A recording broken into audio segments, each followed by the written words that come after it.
First and foremost, I want to thank Kathy for the introduction. And what I would like to share is that what I'm about to say today isn't anything new, I hope, but it is novel in the fact that it looks at a long and complex narrative as it relates to the data that we deal with in human experiences through an unusual and connected sequence of events. As this country's pre through 12 student population continues to increasingly grow with racially heterogeneous students, the preponderance of our teachers remain that are in these urban schools remain preferably, however, white and female. Many ill-supported individuals have stated issues around this particular situation as it relates to those students. Unfortunately, there are independent relationships that have not been able to be discussed as relates to these situations. An alternate focus on describing the boundaries between a set of independent relationships exists. These interdependent relationships looks at the climate, the culture, as well as the discipline of students. Practices of professional persistence requires us to think differently. Urban educators within urban schools are not monolithic. For the purpose of this short presentation, I will only focus on the first part of my research, that is the level of which is descriptive in nature. This descriptive level looks at, to begin, teachers' foot in the door. The research takes these steps further by connecting the voices of disconnected agendas, looking deeply into developing and encouraging supports for educators that passionately persist once they have been able to get their foot in the door. Support, in terms of how everyone defines it, looks very differently. For those teachers that have walked in and been able to walk through those doors, teachers are very stressed. Teachers enter these educational doors willing to work and understand. However, the desire and willingness to understand somehow leaves, does not remain.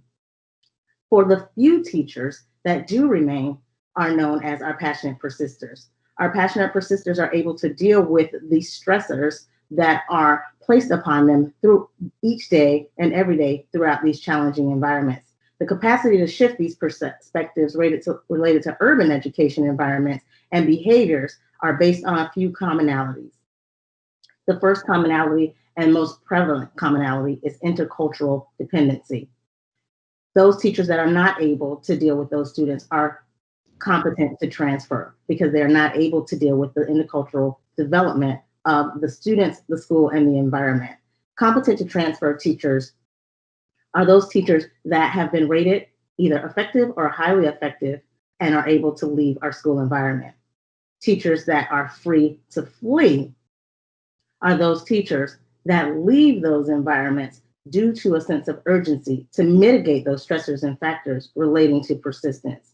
However, once educators enter, something happens. What are those somethings, those stressors that cause them to either flee or be competent to transfer, or either passionately persist? Those are the enlightening questions that we have here today. Turning to the ages of the profession requires a different way of thinking, from teachers to leaders and policymakers and community members. A more humanistic design. Our teachers enter our classrooms with a blank slate, a slate they desire to be filled, a slate that does not allow us to sit back and wait. We must look at all three elements as it relates to education: the political, the economic, and the social. How are you viewing teacher persistence? Are you looking at teacher persistence through the ends of historical lens, or are you looking at teacher persistence through a novel, innovative lens so that we are able to retain and support those teachers in those environments to persist? Teachers that continuously persist in those environments are able to look through lenses that are supportive to themselves. They're looking at their experiences, they're looking at their student data, they're looking at processes and policies that will allow them to connect with the community and not only their students to be successful in those environments. Touches on on three elements that look to support these teachers in these environments. Education has changed dramatically. Depending upon how we look at it, relating to encouraging our teachers to persist is very different. Educational leaders retain teachers. It is my sincere hope that you will understand that as educational leaders continue to desire to retain teachers, we must encourage those teachers to persist. As we look at the world in a very black and white scenario, we're viewing teacher persistence differently, placing at the institutional level to ensure leaders are able to retain effective educators differently. These educators must and be able to persist through a way of thinking differently. A colorful world means a colorful community, requiring a dynamic and colorful amount of continuums. The inability to see color within the urban educational environment is detrimental to the growth and persistence of urban teachers and leaders that support those teachers within those environments. Making a colorful connection requires on-the-ground narratives of educators. A race in high-need communities is urgent, as this remains a critical concern in our environment as we attempt to recruit students and teachers that mirror our student population. The collection and sharing of the ground narrative data is essential to the educational institutions on the ground narrative, as well as the organizational and community narratives. State data aligned with state agendas, as well as community data aligns with community agendas. True reform cannot begin until we use these different data sets and share these different data sets and align these different data sets. Thus, we need to bring about a different look. So we ask ourselves, if we know better, then why are we not doing better? I venture to say we know better, we're just not doing better. Having said that, I would like to continue to explore and share with you my research as it relates to the elements and mechanisms of political, economic, and social change. Thank you for listening to me today as we all continue to move onward and upward in this educational environment.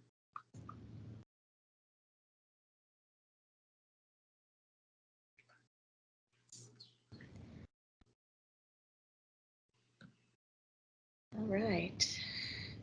Thank you, LaSonya. You did it. So listening to everything, I enjoyed it. Thank you. Great slides too. Good slides. So questions, comments that you all have for LaSonya? I like your comment, LaSonya, that we know better. We're not doing it. What do we need to do to make sure that we enact what we know? Absolutely.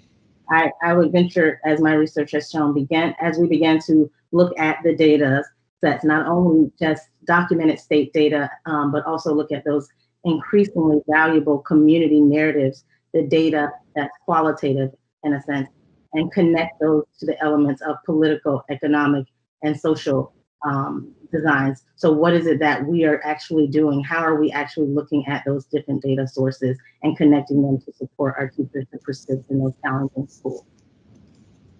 Great. Thank you. Lindsay has a question. Hi, LaSonya. Thank you for your presentation. I'm just wondering if you have any sort of immediate tips that we can put into place as we work with pre-service teachers and how we can help them to create some resiliency as they're building their teaching practice. Absolutely, Lindsay. Good question. For those teachers that are already out there in the field and that are struggling in urban environments, I would first and foremost for them to begin to connect with their community resources, reach out and begin to connect with community members. Those parent and community voices are powerful. I think it's something that we neglect a lot to be able to utilize within our school systems and support our teachers. Some of the teachers that I have interviewed have built, and when I say support, have built support systems. So support looks very different from very different levels for very different teachers on an individual, on a collegial, and on an institutional level. And so as they continue to look for supports within the community to support them as teachers, they also need to bring that back and share it. So it's not only a hit or miss within them, but it's also something they're able to build on in the future and be able to connect with other supports as well. I hope that answers your question. And we can answer, I'll have a lot more. Thank you. Thanks for your question, Lindsay. Sharon, you have a question. It's 2 o'clock. LaSonya, thank you so much for your presentation. your last answer to Lindsay's question, thank you, Lindsay, really was helpful for me because I work with pre-service teachers. I teach in College of Ed at Polk State College. And so those questions come up for my students. Sometimes there's a fear factor because even though we live in Lakeland, we have some more urban type communities than in other parts of the district. So I appreciate those tips because that's something that sometimes I think as professors of pre-service teachers, we're just not mindful of really focusing on those issues that our students are going to encounter. So thank you so much. You're welcome. And just to kind of reiterate a little bit on Lindsay's as well as your statements, it's increasingly important that we bring about the reality of what our teachers are dealing with and create authentic opportunities to help them. And this will also, this has been shown actually to mitigate some of those factors that our teachers are experiencing under that umbrella, again, of what we call support. Absolutely. Thank you so much. You're welcome.